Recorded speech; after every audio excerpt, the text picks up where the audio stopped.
The reason I said Columbia River, and I don't think this was the case that I just mentioned, but Yeah. when we were at the Columbia River, and we did have the boat on the top, and we bundled everybody up, we got in the boat, dog included, and the Columbia River, when it empties into the ocean, actually, uh, because of the waves in and out and back, they create a land rise right there, and it's called the bar. And when you go out of the Columbia River into the ocean, you're going over the bar. Well, that creates wave motion, a very vicious wave motion, and we're bouncing down and we're bouncing up. And you was at times when we're down in the trough of the river, you don't see anything but water around you, and then you come up and you look and you're going over the next wave and so on. And we got out into the ocean for about 10 minutes, and I said, we got to get out of here. I cranked it up, and we went back across the bar, going back where it was a lot smoother. I said, wow, that was something. I learned that one quick. That wasn't the place to be with that little boat. It was a little 14-foot aluminum craft, had an outboard motor on it, and that's why we could move. But I'll tell you, it was an experience that I don't think any of the kids ever will forget. That one specifically. One of the nice things there, Columbia River. I'm not sure this is where it happened, but whatever happened, that reminds me of rivers and us being next to it was fish. We did some fishing, and salmon, caught it, and I didn't like eating fish at that time in my life, and so I got some wood around. Had the kids find some driftwood and some sticks and whatever it was, and we put them down, made a little fire right next to the motorhome, and cranked it up and cooked the fish. I cleaned it, and we cooked it up real nice. The kids ate it, and everybody ate it. It was delicious, according to the reports I got. Right.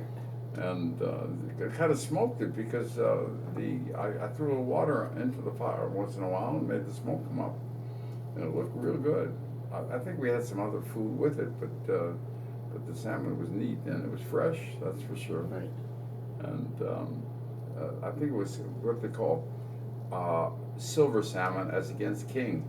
We didn't catch a bigger one there at that moment in time. So, okay, so that was one aspect of a trip. What sorts of things would you do Well, on these these are different vacations? trips that I've just Yeah, disclosed that's fine. for now, and different things that we used to do. Yeah. Later, when we were in different shopping centers, we would look at different things, but sometimes we would stop and go into a something like a museum or the place where they had the telescope that you could look out. Okay, yeah. That type of thing. And we did a little of that on the trips, and I'm trying to think of a specific one, things that we did. I know we went past the Shakespeare drama and we didn't stop, but that's up in Oregon there at one point. And How about touring plants, like manufacturing? Or anything? yeah. Think yeah. about all the trips Well, and all the different places. one Tell of- us some of the things that Yeah, places we I visit. wish I could remember the exact name, but Right. I'd had your mom write to them, and they Yeah. said, oh yeah, because when we got there, they said no, and I said, here's the letter. She said, oh yeah, come on in, and all of us went into the smelter. Okay. And the beauty of that particular one was something was happening at that moment in time, and when we went through the whole smelter, and they were so nice. They explained exactly what they did and how they took the ore and they made it into whatever metal they were trying to make. But then when we came out, went way back, away from it, and they took the chimney down. They had a huge, long, large chimney, and down it came. They were closing it up or something, and it was kind of exciting to be there at that moment in time. Which reminds me, we had another exciting thing with the boat. We were at the Salton Sea. Yeah. And Jimmy was the fisherman of the day, and he was catching fish. And Catherine was swimming here and there with the piece of wood, you know, like a surfboard. Right. And we had a raft. We found a raft. A lot of wood there that was had been nailed together, and we used it. And things were going along fine. And I'm trying to tie this into something because I recall we had the boat with us, but we weren't in the water at the time. And at the Salton Sea, they were doing developments, real estate developments, and to do that, they excavated into the main shore there, and had the shore had horseshoe shaped. They created horseshoe shapes, 2 or 3 of those, and they were like docks. And but the water wasn't there. The water was outside. They had a earthen dam holding them back. Now we got there the minute they said, okay, it's all ready to go, and they broke the dam, and the water came filling in all these little horseshoe things. It was really exciting, and it was exciting because a boat on that river there came zooming into where it was just land a minute ago. Wow. And it was kind of neat filling each one of these up, and then it was calm. So for the one time while we were there, we were at the shore there, and I had a Red Ryder BB gun. Okay. And the Red Ryder BB gun, I was showing the kids, so you know what it was all about. Your mom didn't complain about guns, and I really am not interested in guns in general, but the BB gun is like a kid's thing, a kid's toy. It really isn't, but anyway, I was showing it's what you do. So we set up some cans on a log, and we put the cans on the log, and we went back about, I don't know, 30, 50 feet, whatever it was, and we're shooting at the thing there.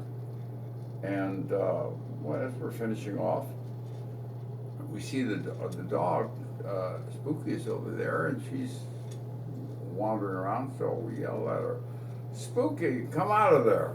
Well, that was a surprise. Mm-hmm.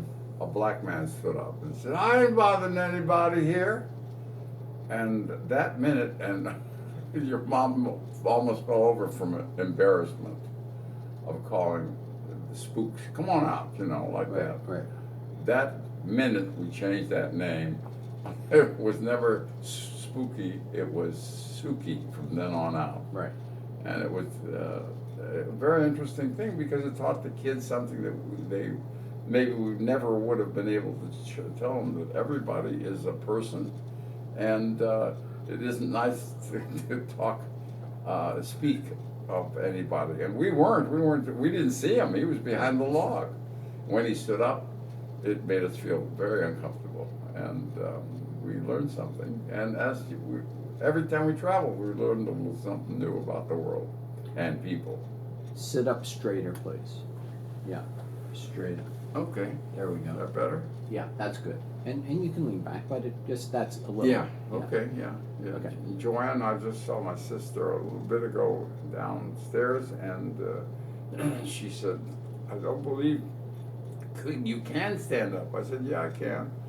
I'll show you my system for standing up." I stand up next to a wall, and she said, "Oh, you're doing it." I said, "Yeah, well, the wall is straight, and I get through it, and I can do that." So I have to do more often, and so. Yeah. Okay. Let's go back to these Traveling. vacations. Traveling, yeah, we traveled quite a Vacations. bit. Oh, there's one travel we went over in Utah. Yeah. We're traveling in Utah, and we see there, it says there's a river there that we wanted to see. So we went over and we drove over, and we drove back and forth through the hills, and we got to this where this looks like the river, and there's the river.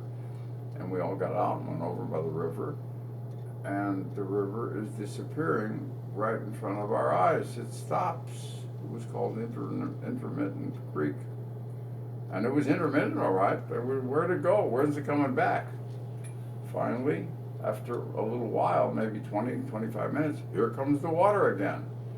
And we got the idea that the water had been accumulating in the mountain next to it there, and it was acting like the top of a toilet.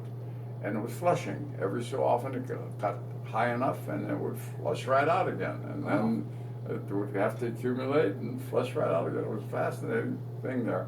Saw a lot of antlers around. and they were being used as decoration for farms. When you went into the farms, Yeah. what's this like? No, this? you're tilted this way. So Oh, okay. There. Now Yeah. you're straight. Okay. Oh, that's Better, okay. yeah. This is from our exercise class, give a posture. And it was fascinating to see all the usefulness and the kind of on artwork in antlers, in overhangs, as you went into an entrance of a ranch. We didn't go in the entrance, but you could see from the entrance, barbecue village, and there's all the antlers around. And we kept going, and we kept driving north from where we were in Utah, and eventually got to something called Salt Lake, whatever that meant. It was a salt lake. They said, okay, so let's find out what about it. So we went and parked the trailer and the car, and we got out, and everybody had their swimsuit. Let's go on the Salt Lake. Let's see what it's like. Well, it's nice if you remember to bring a pot of water, nice clean water, and washcloths, because the Salt Lake is salty, and you could go in there and just lay down and you don't sink, and everybody don't sink. But if you get any of that salt on your face and in your eyes, oh boy. So we cleaned out a lot of faces that day. Right. Had a good time with it, and I saw pictures later